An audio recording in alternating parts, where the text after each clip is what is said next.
ஊரில் கோவில் திருவிழாலாம் முடிச்சுட்டு 1 வீக்கும் எக்ஸ்டெண்ட் பண்ணிட்டோம் லீவை. சரி எங்கேயாவது போகலான்னு சொல்லிட்டு பிளான் பண்ணப்போ தான் மூணாரில் நல்ல சீசன் சொல்லிட்டு ரிலேஷன் ஒருத்தவங்க சொல்லியிருந்தாங்க. சரின்னு சொல்லிட்டு அங்கே கிளம்பிடலான்னு சொல்லிட்டு கிளம்பிட்டோம். போகிற வழியில் பார்த்திங்கன்னா நல்ல மழை தேனியில். அப்புறம் ஆண்டிப்பட்டியில் பிஸ்மில்லா ஹோட்டல்னு ஒரு ஹோட்டலில் தான் நிப்பாட்டியிருந்தோம். அங்கே தான் மதியம் லஞ்சுக்கு பார்த்திங்கன்னா எல்லாருமே பிரியாணி தான் ஆர்டர் பண்ணியிருந்தோம். அப்புறம் என் ஹஸ்பண்ட் வந்து பரோட்டா ஆர்டர் பண்ணியிருந்தாங்க. பிரியாணி பார்த்திங்கன்னா டேஸ்ட் வைஸ் நல்லா தான் இருந்துச்சு. கூடவே பார்த்திங்கன்னா ரவா கேசரியும் கொடுத்துருந்தாங்க.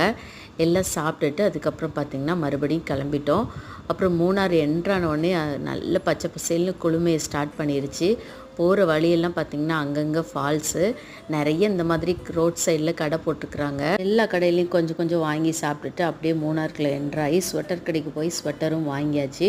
ஸ்வெட்டரை வாங்கிட்டு நேராக வீட்டுக்கு போகிற வழியில் யானைக்கு பயந்து போனால் முயலை பார்த்த கதை தான். முயலை தான் பார்த்தோம். அதையும் ஒரு வீடியோவாக எடுத்துகிட்டு அப்படியே கிளம்பிட்டோம்.